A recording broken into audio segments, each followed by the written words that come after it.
Good morning guys! So nandito tayo ngayon sa Ipil, Zamboanga, Sibugay sa panibagong food adventure ng Sambo Eats. Samahan nyo kami at tikman natin ang mga nagsasarapang pagkain dito. From classic favorites to new food discoveries. Tikman natin ang mga mura at masasarap na pagkain dito sa Ipil, Zamboanga, Sibugay. Yun!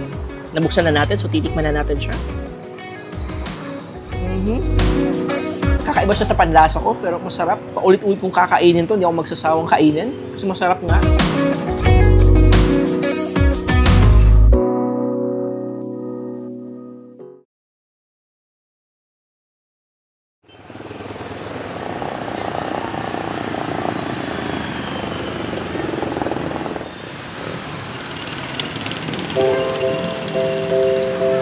Sa paghahanap namin ng mura at masarap na almusal dito sa Ipil, Sibugay Province, natuklasan namin ang isang karinderya na talaga namang dinudumog ng mga tao.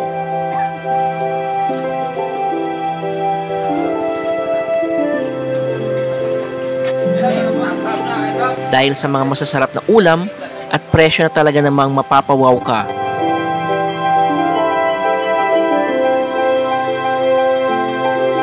Masasabi mo talagang mura na, masarap pa.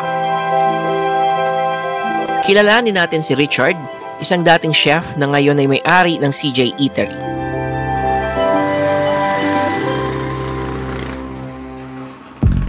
Another challengers guys, no? From Payaw guys, no? Jiro Maglinting. Isa rin siyang content creator sa Facebook at kilala sa kanyang mga mukbang challenges sa karinderya. Doy, ang tangi na doy. No, no. No.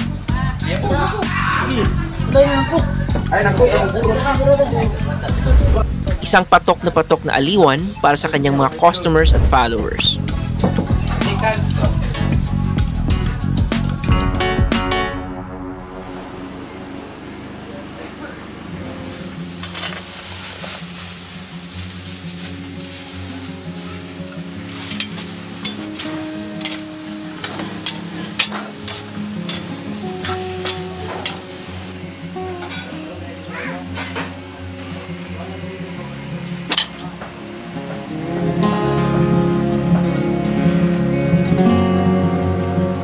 Ako nga pala si Richard Velasco Lerasan or sa Facebook page Richard Libla guys, no.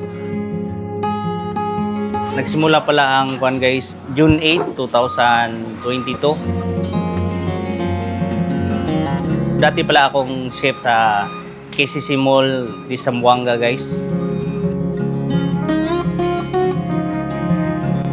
So nag-decide ako ng negosyo guys sa kulang talaga sa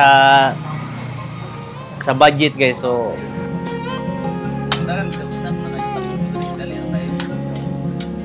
simula sa maliit hanggang ngayon guys, tuloy-tuloy pa rin. Usay jud kulang ta sa tao, kay usay di kalikan mga absent atong mga tao guys, no. So po nato na sila giisip nga atong trabahante ra. Namatay tao diri giisip ra pud nato nga igsuon or pamilya. Wala ko nag-expect except pud nga laing tao sa akong mga trabahante. Mao day nga usapod nga barato kusog ato ang pagkaon diri sa CJ Eatery kay except sa barato na malami na og nindot pud atong serbisyo sa ila guys, no. Kuan diri guys atong pagkaon barato ra kay atong humba rin nasa mga 35 lang jud. Usay mahal ang karne 35 to 40 lang jud. So natay ang serving nato diri mga pansit beyond tag 15 ra gani guys, no.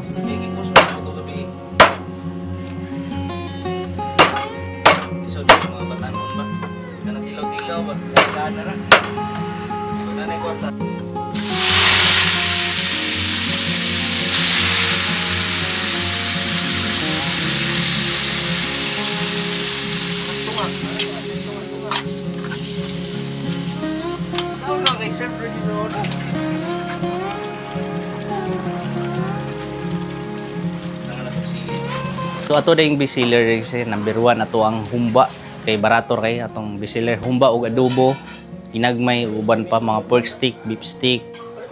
Bestseller jud ato kayo ang beef overload yun, no? So available yun siya daily basta continue lang ang supply sa tuwa sa merkado, no?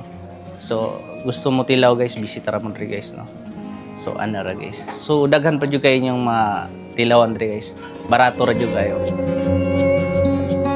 Sa gusto day mo tilaw sa to mga lamian na maputahe guys no. Bisita ra mo diri guys no. Sa CJ Itiri guys, located may Barangay Veterans, BL Veterans, CJ Itiri guys, ayaw kalimot. So barato ra kay dating dapita guys no. Di na ko ingon ang presyo kay mas barato jud guys. So bisita mo diri.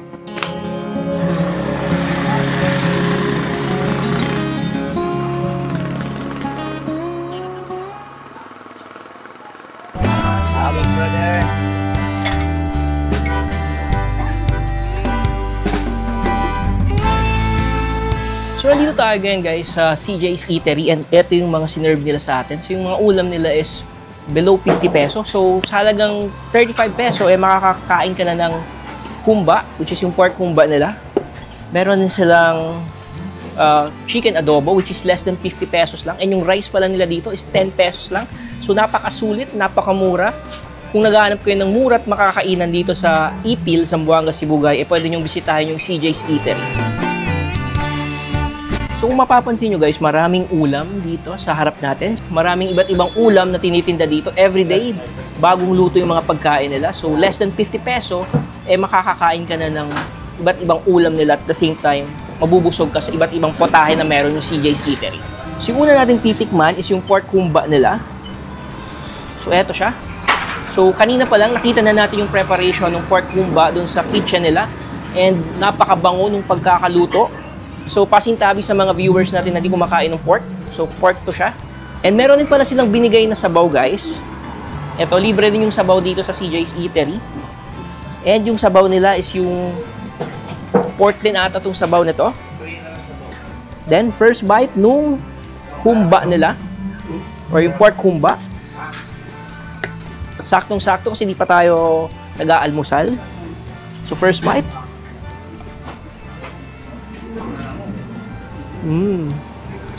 Malambot yung karne, masarap yung pagkakaluto. And nakakatuwang isipin na iba't ibang lugar, iba't ibang version ng pagkakaluto ng mga pagkain nila. So since nandito tayo sa Zamboanga, Sibugay, iba din yung klase ng pagkakaluto nila o iba yung version ng pagkakaluto nila versus dun sa Zamboanga City. So kain ulit tayo.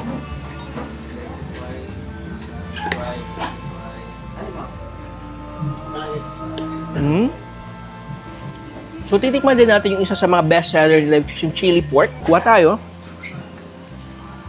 Then, kanina pa lang guys, nakikita na natin na madaming sili yung nilagay nila dito sa chili pork nila. And then, first bite nung chili pork nung CJ's Eatery. Eto siya.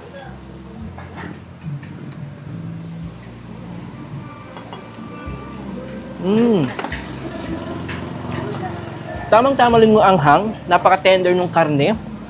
And once again, masarap yung pagkakaluto. Tikman natin ulit with the rice.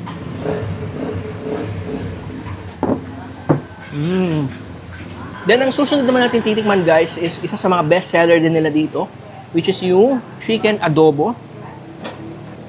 So, maganda yung pagkakaluto ng chicken adobo guys. Walang masyadong madaming nilagay na pampalasa, kundi yung pampalasa na ginamit ng is yung toyo. At the same time, yung sariling mantika ng manok. So, tikman na natin yung adobo, guys. Once again, isa to sa mga best seller dito sa CJ's Eatery. In fairness, masarap yung adobo nila. Malambot din yung manok. At the same time, ang maganda sa adobo nila, guys, is hindi siya maalat. Tamang-tama lang yung lasa. Kasi, nung niluluto tong adobo na to, is wala masyadong nilagay na pampalasa, kundi toyo lang, asin, tsaka ng sariling mantika ng manok yung niluto dito sa chicken adobo nila. So after natin tikman yung chicken adobo guys, this time titikman naman natin yung version nila nung Bicol Express. So eto siya. So once again, pasintabi sa mga viewers natin na di kumakain ng pork kasi pork yung Bicol Express ng CJ's Eatery. Then tikman natin yung Bicol Express with rice.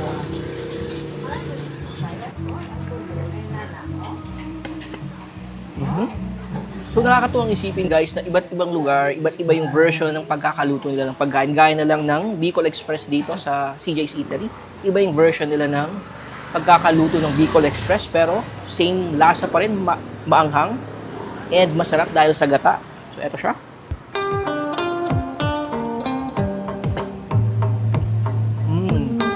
Kaya kung nasa Ipil ka, huwag palampasin ng CJ Eatery kung saan mura na, masarap pa.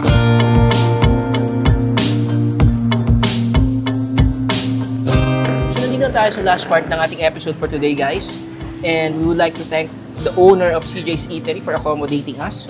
Mula sa kitchen nila, sa pag-prepare ng pagkain hanggang dito sa papatikim sa atin ng mga iba't ibang pagkain nila. So, kung nasa Ipil kayo or Ipil Sibugay kayo, naghahanap kayo ng mura at masarap na makakainan, pwede nyo bisitahin yung CJ's Eatery.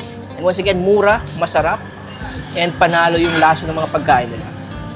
So, before natin tapusin yung video is, kung hindi ka pa nakasubscribe sa aming YouTube channel, pakisubscribe naman po. At kung hindi ka pa nakafollow sa aming Facebook page, pakifollow at Sambo Eats. And maraming salamat sa suporta ninyo. Let's support small businesses. And see you on our next video. That's yummy.